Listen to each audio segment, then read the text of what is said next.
Depuis la fin du XIXe siècle, les moyens de transport se sont considérablement développés.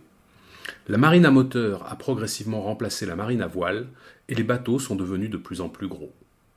Le développement de l'aviation a permis aussi de faire voyager progressivement de plus en plus de monde et de plus en plus de produits.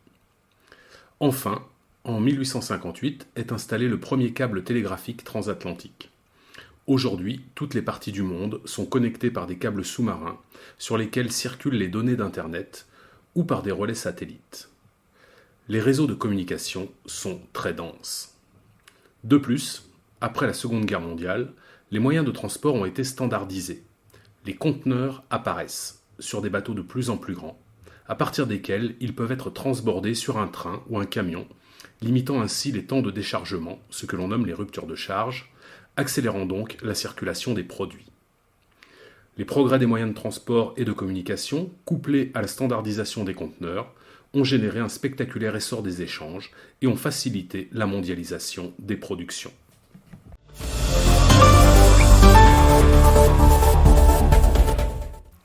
On constate qu'aujourd'hui, les hommes se déplacent de plus en plus. Pour trouver un travail, pour aller au travail tous les jours, pour les études, pour les loisirs, pour fuir une situation économique et ou politique difficile. Cette augmentation des déplacements a des conséquences géographiques importantes à différentes échelles. À grande échelle, dans les grosses agglomérations, les problèmes de circulation sont quotidiens. Ce sont les migrations pendulaires. Des populations qui habitent en périphérie viennent travailler dans le centre de l'agglomération. À petite échelle, la massification du tourisme entraîne pollution et dégradation des zones touristiques, comme les littoraux. La mondialisation des échanges a favorisé la pollution liée au transport. Enfin, l'augmentation des mouvements migratoires pose la question de l'accueil des migrants pour les pays d'arrivée, des pertes de population et donc des pertes de dynamisme économique pour les pays de départ. Mais elle pose aussi la question des réseaux clandestins de migration et de l'exploitation de la misère.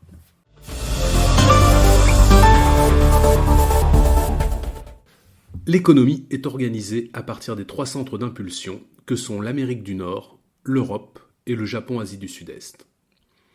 Ce sont trois espaces qui produisent et consomment une part importante des productions mondiales.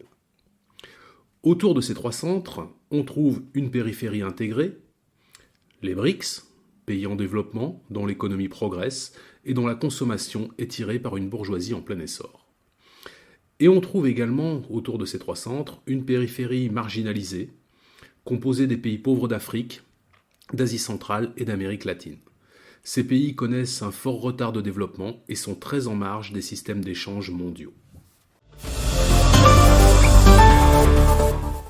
À l'échelle mondiale, l'archipel mégalopolitain mondial, ou AMM, ce sont des grandes villes riches et dynamiques, reliées par l'ensemble des réseaux, et qui sont le cœur de l'activité mondiale. Souvent, ces grandes villes ont plus de relations entre elles qu'avec leur arrière-pays. À l'échelle régionale, les façades maritimes, qui connectent les zones de production et de consommation, sont des espaces très dynamiques. Le Northern Range en Europe, la façade est de l'Amérique du Nord, la façade ouest de la même Amérique du Nord et la façade de l'Asie du Sud-Est. Tous ces territoires concentrent de plus en plus de populations et d'activités. Enfin, à l'échelle locale, les plateformes multimodales, qui connectent différents moyens de transport, concentrent les activités à proximité de ces axes de transport, dans le but de limiter les ruptures de charge. Nous savons aujourd'hui que les activités humaines sont à l'origine du réchauffement climatique. Et parmi ces activités, les transports sont un facteur particulièrement important du réchauffement.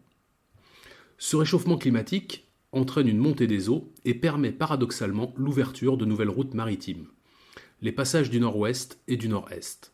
Ces nouvelles routes ont un avantage, elles sont plus courtes que les routes actuellement empruntées.